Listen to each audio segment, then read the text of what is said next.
is, if we can get really good at this and maybe some of the easier, more mundane tasks, just think what it could do for us when we're with the people that we love, and how much more present and mindful we can be when we're in situations that we feel really matter.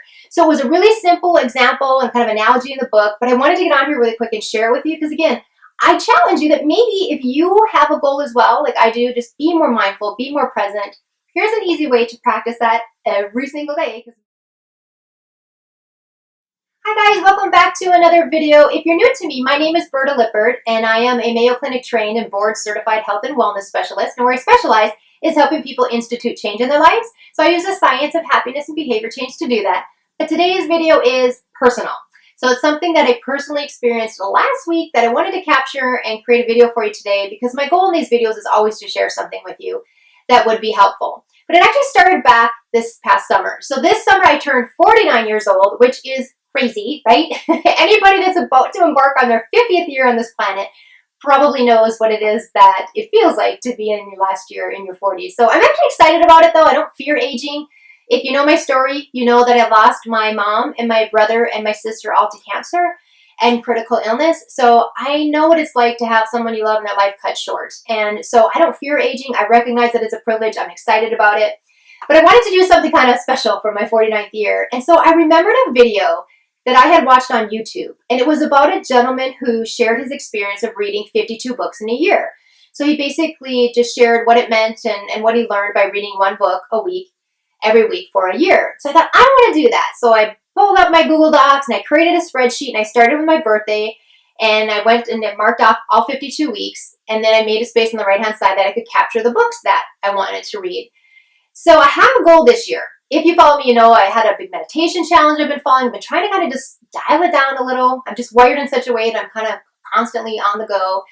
So the mindfulness, meditation, that kind of area in my life I wanted to get better at. So last week I read a book. The book is called The Miracle of Mindfulness by Thich Nhat Hanh. And this book is something that I have to admit wasn't my favorite. It was actually hard for me to kind of get through, which I think is very telling. It probably means I need to read the book again. It probably take Berta, screaming that I need to learn to be more mindful, and I couldn't agree more. So here's what I wanted to share with you today. If you're like me, perhaps you have a goal to be more mindful, be more present. There was a part of the book, it was written in the very beginning, and then they talked about it all throughout the book. They talked about this retreat, and at this retreat, everybody had a role. Someone was the cook, somebody cleaned, somebody did the dishes. They talked about the task of doing dishes, which we all have to do, right? So they said that, the example they shared in the book was, say you have the dishes to do, and at the end of the dishes, you're going to have a cup of tea. Well, for the most part, people, the entire time we're doing the dishes, all we're thinking about is having the cup of tea. And then what happens is then you get to have the cup of tea, and the entire time you're drinking the tea, all you're doing is thinking about the next thing you're going to do. And I thought, isn't that so true, right? So I'm like, oh, that's totally me. And so they just kind of talked about, hey, be mindful when you do everything, right? And how to kind of be present. So I thought the next time I do dishes, I'm going to be really mindful. Like, I'm going to do this, just like the book said.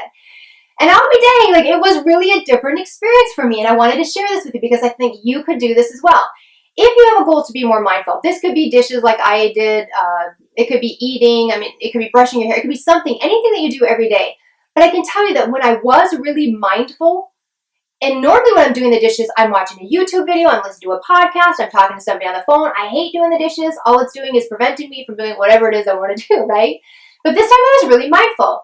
And I can absolutely recall, like the temperature of the water on my skin and the scent of the detergent that I was using, the texture of the sponge. And something that was really kind of neat is there was a fork that I was washing, and I was being really mindful and really present, and I noticed the pattern. There was this leaf pattern on the fork. And I remember, oh my gosh, this is from my mom and dad's house. Somehow one of their forks had gotten mixed up in my silverware, and I would have never noticed that had I not slowed down enough and was actually really mindful during that experience. And I know it's kind of a silly example, washing the dishes, but you guys, here's the deal. We have an opportunity every single day to practice being mindful doing the dishes. So I challenge you, if you have a goal maybe to be more present, be more mindful, pick a task like that you normally would just do without even thinking about it, and be really present and be really mindful and see what happens. Because what I think is, if we can get really good at this and maybe some of the easier, more mundane tasks, just think what it could do for us when we're with the people that we love, and how much more present and mindful we can be when we're in situations that we feel really matter. So it was a really simple example and kind of analogy in the book, but I wanted to get on here really quick and share it with you because, again, I challenge you that maybe if you have a goal as well, like I do, just be more mindful, be more present. Here's an easy way to practice that every single day, because most of the time we have dishes every day. So anyway, I will link the book down below if you're interested in reading that. I just wanted to get on here and share that with you today. I hope you found this helpful. I hope that it inspires you to maybe find tasks that you can do and be more mindful, so just so we can be present in our everyday life. So if this was helpful, make sure you check out my other videos. Make sure you check out my website. I have a ton of free information on there, as well as information on my paid programs. If you're interested in working with me or having me help your company, I would be happy to do so. So again, I hope you like this video, and I will see you next time.